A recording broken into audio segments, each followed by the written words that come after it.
Hello and welcome back to Meat City Gaming. JD here with another episode of Pivot Point here in World of Tanks. And today we are in a team destruction match on Prokhorovka, and I'm driving the Panther II, the Tier VIII German medium tank.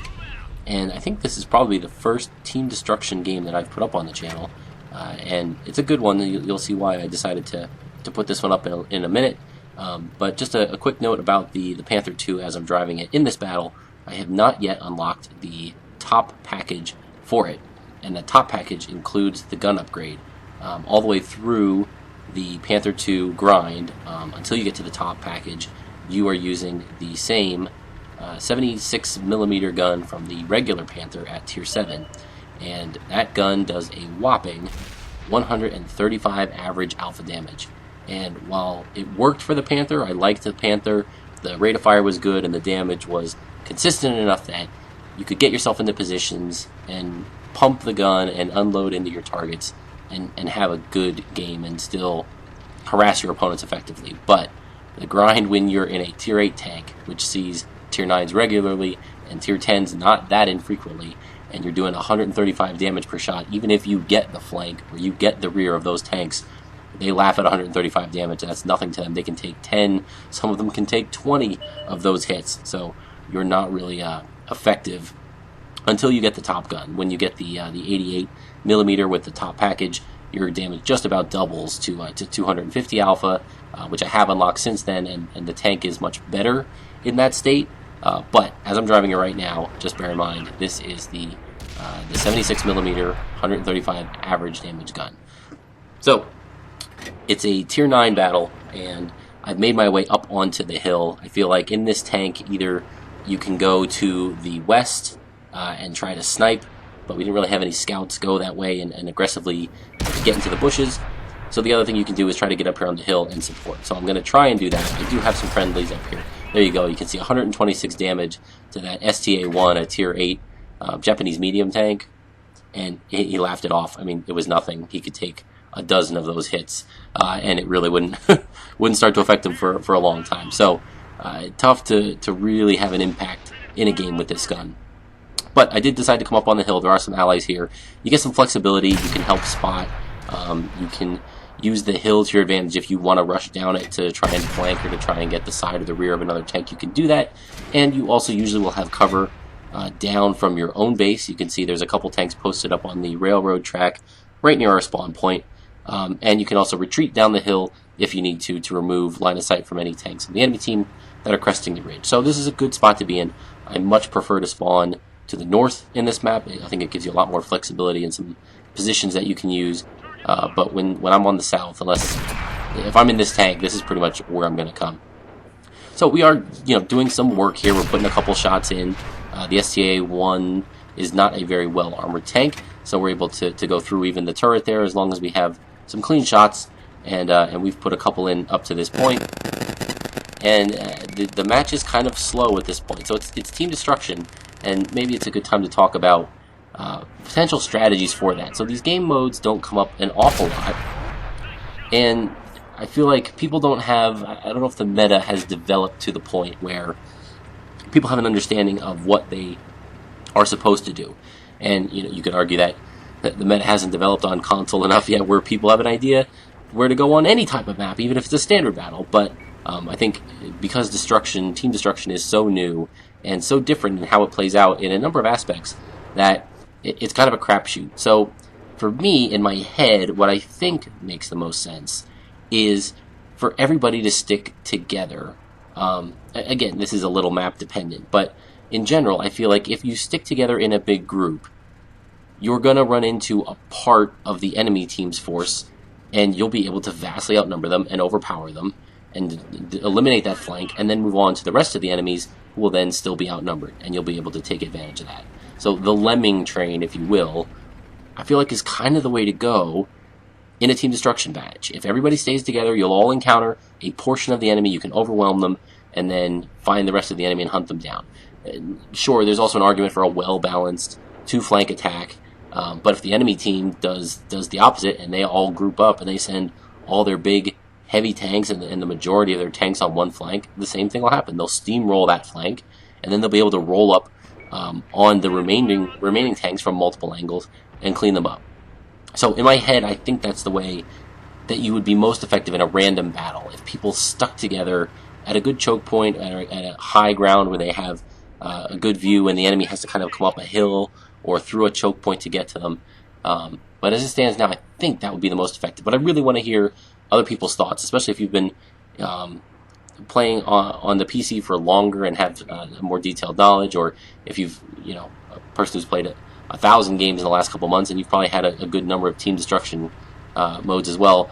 Where do you want people to go? How do you want people to handle a team destruction battle at the start? Even distribution, gang up all together, or something else. So the battle's progressed a little bit now. We can get back into the commentary. We're up to just 3 hits still. Not a very meaningful impact. There was a tiger on the enemy team that went to the ridge to the left there, and I thought I had a great shot into his side, and the shot just went errant. So now I'm really looking for some assistance here. Again, I'm vastly outgunned in this position. I've got at least one Tier 8 medium. I've got the Tiger over there, and then I've got a Tier 9 Patent, M46 Patent, the American Tier 9 medium tank, as well, cresting the ridge and playing a little peekaboo with me here.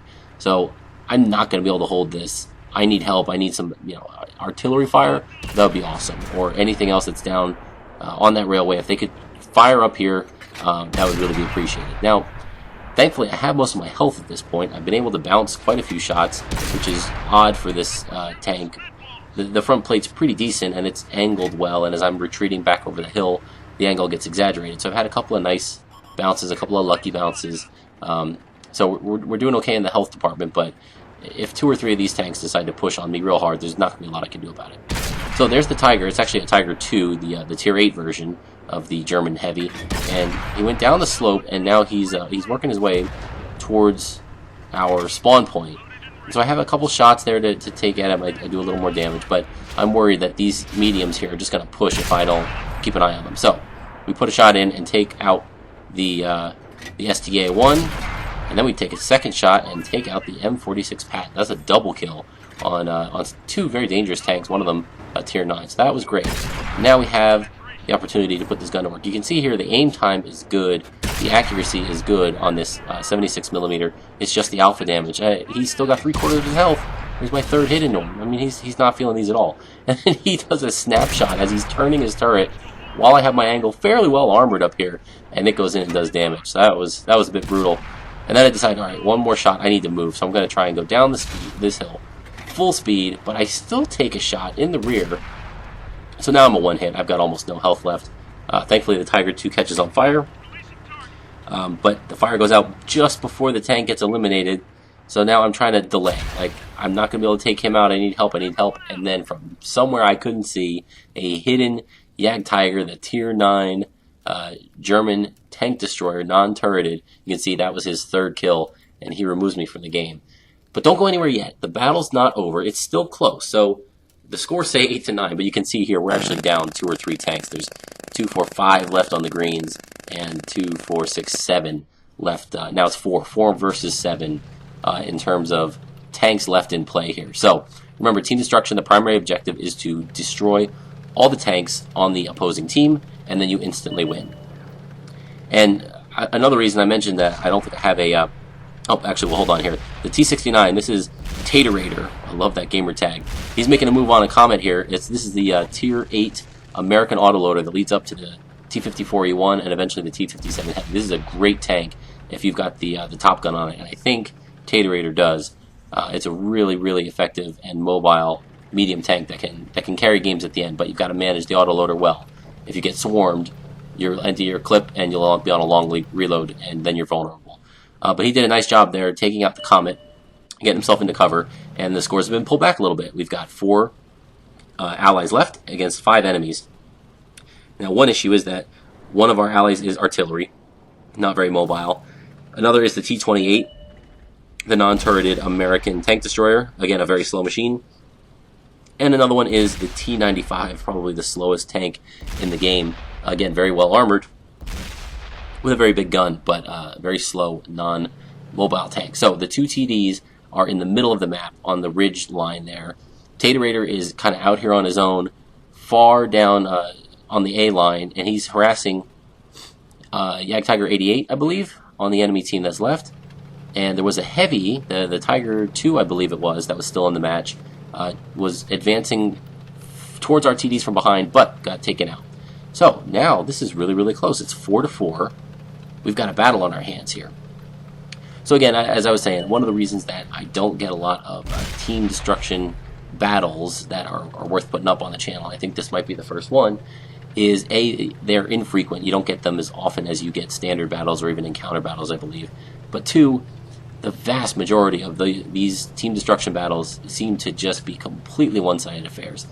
I think, I don't have statistics to back this up, but in my mind, there's a 45% chance that your team will crush the enemy team, and it'll be at least 7-0 at the end. There's a 45% chance the enemy team will crush your team, and it'll be 7-0 the other way at the end. And those battles are not going to be very good or entertaining for anybody because they're over so quickly and they're so one-sided that there's not really a role for a hero to play or much entertainment value in it. And then there's 10% that are going to be kind of close. Well, this is one of those, and I haven't really had one that was close yet, and that was entertaining. So I thought this would be a good opportunity to kind of highlight this game mode. Even though I'm out of the battle at this point, it's kind of fun to watch my allies go through it here. It does get a little bit slow at some point, so maybe I'll put up a little annotation that'll let you skip some of the slow parts. But hey, these guys are working hard, and it's a close fight, back and forth, trading kills. So I had fun watching it. I don't always stick around for a battle, but this one was so good and so close. I really wanted to see how it turned out, and I'm glad I did. So now, actually, after all that, the enemy artillery was spotted, the Tiger 88 was taken out, the artillery was taken out, and suddenly we're winning. So the T-69 Tatorator here, and the two tank destroyers, the T-28 and the T-95, they're alive, and all that's left on the enemy team are two tank destroyers, both of them non-turreted, the Tiger at Tier 9, who's having a great game, so you really got to watch out for that guy. He knows what he's doing. And the Stuart Emil, which I believe is the Tier 7 non-turreted that leads to the Borsig. So he's in here somewhere too. Now, one interesting thing about team destruction mode is the tiebreaker scenario. So the primary objective is to destroy all the tanks on the enemy team. If you do that, you win. Just like if you capture the base in a standard battle or an encounter battle, you win. But unlike those other modes, if you fail the primary objective when time runs out, there are tiebreakers.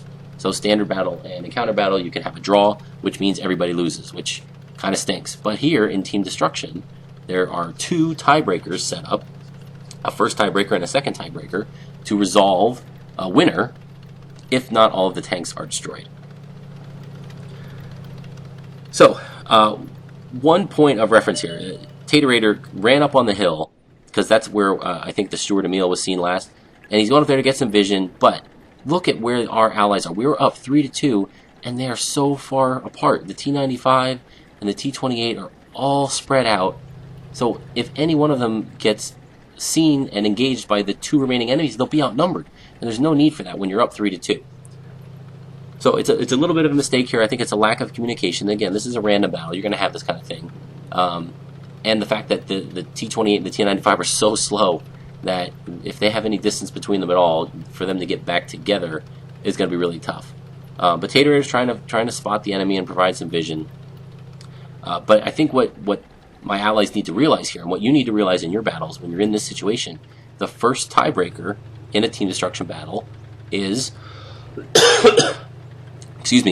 is the number of tanks destroyed, or the number of tanks left alive. If you have more tanks left, you win. If time runs out, you win. So right now, the green team, my allies, would win if time runs out in this situation. We're up 3-2, and then disaster. The T-28 gets caught out. Both enemy tank destroyers are together. They're down here in the valley on the ridgeline, and now it's 2-2. So that tiebreaker doesn't resolve anything. So now you need to go to the second tiebreaker, and the second tiebreaker is whichever team has killed more hit points on the enemy team. So you have to take the destroyed tanks, and whichever team has destroyed more tanks with higher total hit points wins. And if I'm looking at a battle, I have no idea right now who's destroyed the higher hit points. But thankfully, Tatorator knew what he was doing. I think he knew the tiebreaker situation, knew he had to get a kill in order to guarantee the win. So he popped over the ridge, took out the Stuart Emil, and again, we're up now 2 tanks to 1. So as long as neither of our tanks dies, we win. There's 15 seconds left. The T-95 is out of range of the Ag Tiger, and Tatorator here is going to do the smart thing. He's going to pull into this rock, and he's going to stay safe to secure the win. Excuse me. So there it is. There's a victory. And it was through the use of smart knowledge and use of the mechanics of the tiebreaker in team destruction mode. And big shout out to Tatorator there. Really carried the team through the end of that battle. We were down pretty bad. I think it was 4-7, did I say? And large part thanks to Tatorator, of course with help from both of the tank destroyers and the artillery that were left at the end as well, turned that what looked like a sure loss into a victory. So I thought that was a really great result for the team. Not a great individual performance. Again, with that gun, I did some nice damage. I worked on some Tier 8s and some Tier 9s on the ridge and held out as long as I could. It ended up being a first-class mastery badge. I think this was pretty close to the reset. So it's only just under 1100 base XP for a first class. That's a little bit low. But we did do 1300 damage and we had 2 kills. And just think, if I had the Top Gun unlocked, you could basically double that damage. The rate of fire is a little bit slower, but there's really not a whole lot of shots that I need to pump out as fast as possible with the maximum rate of fire. And if I had the bigger gun doing double damage, that would have been almost a 3000 damage game, which would be much more respectable for the Panther II. But again, this is a pivot point series. This is not so much about my individual performance, but it's about the team performance. And I thought the team performance here, especially Tatorator's, was well deserved of a replay and some commentary. And I thought it was great how it came down to the end, and we got to see the tiebreakers for team destruction mode come into play and see how, as the final seconds were playing out, it changed. We were winning because we had more tanks. Then I don't know, were we winning or losing, as it was tied, and you have to figure out the total hit points of the removed tanks, and then securing the win by once again removing a tank to make sure that we had enough tanks, more tanks alive at the end of the battle. So hopefully you guys enjoyed that. I know it was a little bit of a longer video today, but it went the full distance and I thought it was worth it. If you enjoyed it, please feel free to hit the like and subscribe buttons, and I will see you next time. Thanks.